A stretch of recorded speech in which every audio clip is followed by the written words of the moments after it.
Blue Lock Chapter 324 has just released. The first World Cup game is wrapping up with one final attack from Nigeria and one last defense for Japan. It's now a battle of awakenings. Will Nigeria score their first goal, or will Japan complete the clean sheet? As well as a surprising plot twist in the end coming from our boy. The buildup was absolutely insane in this chapter. We're nearing the climax of the game, so let's jump into it quick. The chapter picks up right where we left off. Onazi is staring at the ball from Kuso's pass, and Aiku is left defending him. He says that it's a perfect 1v1 pass in front of the goal, and that this is nerve-wracking. I'ma be honest though, bro, what is there to be nervous about? Nigeria for the past 85 minutes have been dilly-dallying, showing there is nothing to be scared about. This is just another day in the office, especially considering you've been in more important games. Aiku says if he can stop this shot, then we can finally reach peace and end this war, and we get a dedicated one-on-one panel for them, the awakened Onazi versus the captain of Japan. We then see Aiku using his analysis skills, talking about Onazi's shooting range being huge, and that he has to include his ability to shoot powerfully even midair. Onazi is hitting the dash straight towards him, and he got this man on a dartboard, saying that he can shoot upper, lower, left, or right.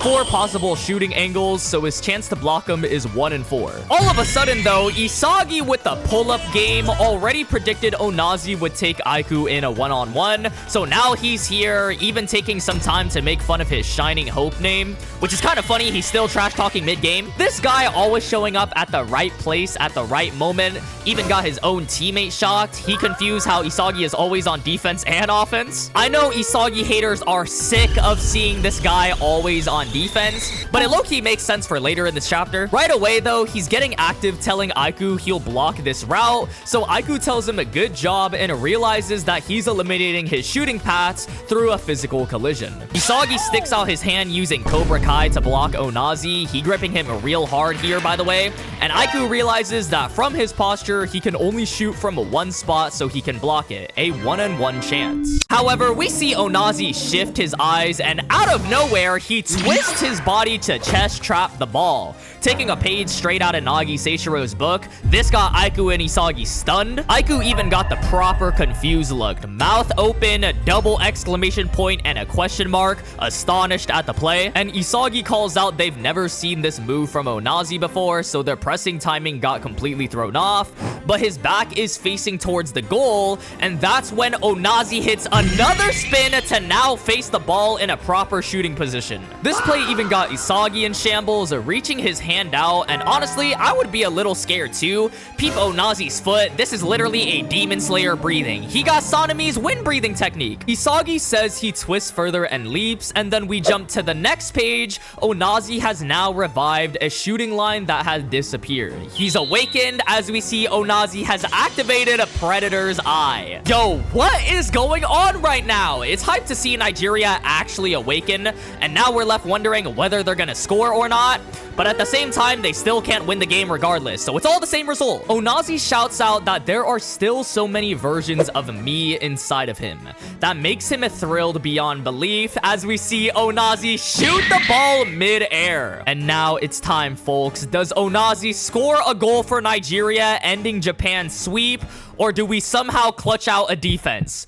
We're all waiting as the next page reveals. Aiku gets in the way of Onazi's shot, grazing the ball off course. He did it, y'all. He saved the Soul Society. Take a good look at Aiku's form, too. This mid-air Mario jump, bro looking straight at it, kicking it. He's damn near an acrobat at this point. You would expect this behavior from Ryu with his long legs, but this is reminiscent of his U20 performance where he would just teleport out of nowhere and start blocking shots. Everyone but Nigeria fans are celebrating right now. We see Aiku's flow state eyes are activated, and I'm jumping up and down for joy. He tells Onazi that to bloom is talent, or blooming itself is talent, but he'll bloom too. And that might just be top 5 lines in Blue Lock. Onazi himself is so surprised that Aiku blocked that, even calling it impossible for him to pull it off. However, Aiku starts explaining that even though Isagi provoked Onazi's awakening, he was also demanding performance from Aiku himself. meaning even though he didn't know what kind of awakening would happen,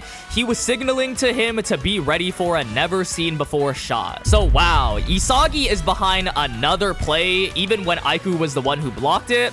At this point, they could just start making up some fairy dust stories about how Isagi is the one who invented the light bulb, and I wouldn't even be surprised. Aiku says that mental preparation helped channel his reflexes to crush the new awakening, a brand new predictive defense. So in other words, Aiku pretty much got future vision. He takes a look back at the ball, wondering if it will go in or stay out, and as it curves, we see Kuso say it's in.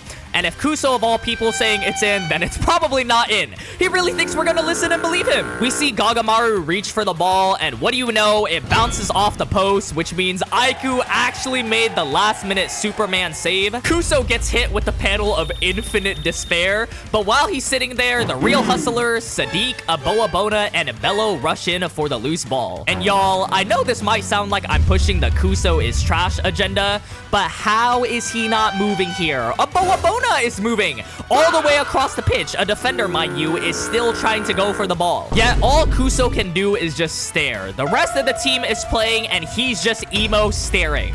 I do gotta cut him some slack though, because with this score, everyone would have gave up hope too. Karasu, Raichi, and Reo are trying to go for last-minute blocks because any of them can just tap in the ball since Gagamaru currently needs a revive. But that's when we see a little braid at the bottom of the page.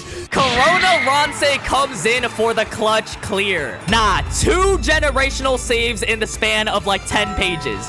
Corona Ronse, the man you are. He finally got his get back for getting shafted in the PXG game. He probably also took a gander at his defensive stats and realizes he needed to up those numbers. And everyone's face just tells you how unexpected this was.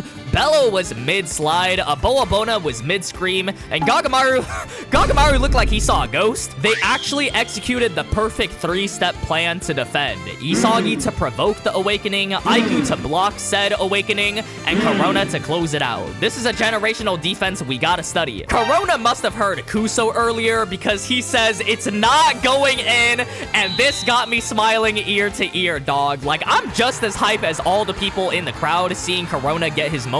The commentators talk about Corona's super clearance, and then we cut over to Ego, who says total victory. And he's right. They literally completed the perfect game. We see Nanase turn into the most elated man in the world, and even Zantetsu's on his feet screaming in joy. Shido and Barou are also in the back making their cameo. Ego continues saying that the 45 days of special training up to today, and the fact that every player completed their tactical goals as planned, plus the new breakthrough in Rin's shooting line derived from Isagi Yoichi's zero top concept. This is the ideal first match for the egoist collective he created, aiming to win the U20 World Cup. The first match played beautifully in BLUELOCK, Japan. Ego is like a proud father, and I would be too. I mean, they utterly embarrassed Nigeria even after all their backstories and awakenings, which is crazy. Like, that's the same energy as still losing even with your opening playing. Kuso, for the first time in the whole match, actually did something noteworthy. Onazi awakened Predator's Eye, and the rest of the people are hustling, and they still didn't make the goal. However, as the ball falls to the ground and we think the game is about to end, Isagi Yoichi has picked up the loose ball. Dog, what? The game was supposed to end. He shouts out that it isn't over yet, BLUELOCK, as all the puzzle pieces start to flow in for one last play. Oh my god. Isagi is actually moving like the Grim Reaper out here on the pitch because Nigeria is already down and out, bro. They're down. And he got that Cobra Kai mentality of no mercy. I know Johnny Lawrence was influencing, bro. And you know what's crazy about this fiasco? Even Ego is shocked. Jinpachi Ego, Mr. Nonchalant hand in pockets aura farmer, was surprised at Isagi continuing the game. This is the first time in the whole 324 chapters of this manga, Ego has been taken off guard.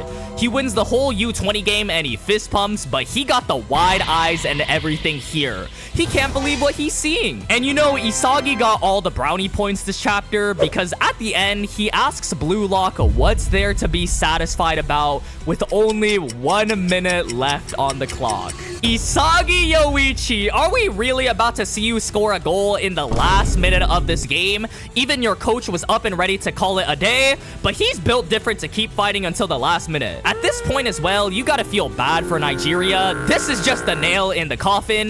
Isagi Yoichi, out of all people, now has the ball, the one person you didn't want having the ball the whole game. I keep on saying it, but when you think it can't get worse, it somehow does for Nigeria, and all they can do is just watch, because we know we ain't stopping an Isagi final push. Anyways, this chapter was absolutely insane. I love the fact that so many different characters got a lot of moments, especially Corona at the last second. That was very unexpected. They still managed a way to give Isagi his moment too, while highlighting other characters like Aiku and Corona.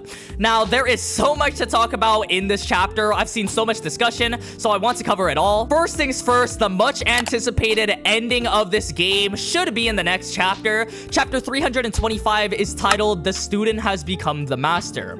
Now, you might be wondering what kind of Tai Lung Kung Fu Panda chapter name is this, but it's pretty easy to break down when you look at it. Obviously, with Isagi at the end surprising Ego with his own ambitions, like playing till the last minute and trying to get a goal still, Ego already thought it was said and done. I think it's almost a guaranteed Isagi is going to score unless Onazi's awakening somehow blocks him, but you have Corona on the pitch for a possible planet hotline. Raichi hasn't gotten his moment too from being subbed in last minute. So my prediction is that Isagi is going to go upfield with Corona using planet hotline, and then Raichi will block Onazi at the last second, who is trying to stop Isagi. Isagi will basically provoke Raichi to do so, just like how he quote-unquote provoked Aiku to block Onazi too. That way, it's completely his own goal, provoking everyone to do everything, and a perfect way to end the match, as he manipulated everyone from the enemy team to his own teammates. And if he does so to close out the game, he 100% has a top 3, maybe even a better performance in this whole Nigeria game. Now, that being said though, I've seen a lot of people complain about a few things, which is why I said there is a lot to talk about. Obviously, you had Isagi helping on defense, which was a big talking point for a lot of people. I do agree that the whole strikers on defense thing is a problem, but at the same time, for this block specifically, it makes a lot of sense. Isagi provoked Onazi to awaken, which provoked Aiku to awaken, which is how he got the block off. Isagi is pretty much the only one to do so because he was the one who trash talk Onazi and Nigeria, basically rage baiting them into an awakening, so it does make sense and no complaints over here. I do understand the whole striker defending thing is kind of corny though, especially since Nico hasn't done anything in the past like 7 chapters. We have a lot of other defensive characters that could be used instead, like Nico or Raichi, and to see Isagi on defense all the time is a little disappointing, but for this scenario specifically, I think it does make a lot of sense. And I've also seen a lot of hate for Isagi getting the ball last second. Now, in general, there is so much Isagi slander going around in the community with him not beating the midfielder allegations. He hasn't scored yet and he's still trash talking. Now, all I gotta say to that is we gotta wait for this game to end. If he does score, that'll clear up a lot and prove that he can score goals, not just get passes around or read the game. The debate whether he's a striker or a center attacking midfielder is 2 completely different things though, and I won't delve into that today because that requires a lot more context, maybe even a whole separate video. But anyways, it looks like with next week, we're heading right to the end of this game, and I'm personally excited for the next upcoming weeks.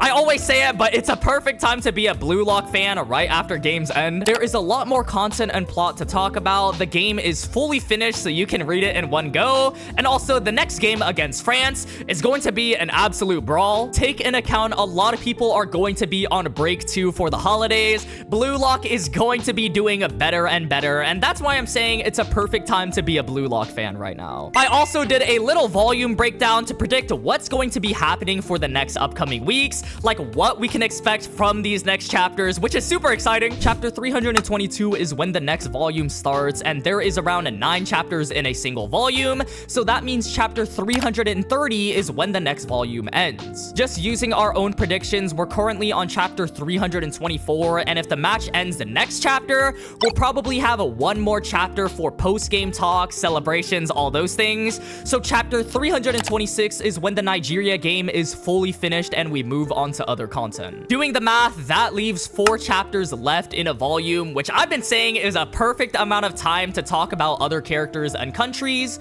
You have Nagi and Red Key, which can take up a chapter, Kaiser, Bunny, Germany, and Spain, which can take up another, and then the obvious France game preparations, and maybe even updates on how the France game went as well. I'm expecting France to completely dominate England to hype them up for this upcoming match, which leads us to the last chapter. Chapter 330 will be the starting formation revealed for the France game, and then the kickoff. This volume won't have the France game, but just the start of it. This is the exact way it played out for the Nigeria match, where we saw the formation and kickoff with chapter 312, and then the next volume started with chapter 313, the actual start of the Nigeria game. So just using my guesstimates, the France game should start in around 6 to 7 weeks because there's 6 to 7 chapters left. Give or take that number though, because obviously the holidays are coming up. There's gonna be a lot of weekly breaks around this time. So honestly, I'm expecting the France match to start in around 2026. Anyways though, that's gonna be it for this video. Make sure you guys hit the subscribe button to stay up to date with everything Blue Lock related, especially for the next chapter because we're finally at the ending. Thank you guys so much for watching to the end. As always, YouTube really thinks you like this video right here, so be sure to check that one out too. I love y'all so much, and I'll see y'all in the next one.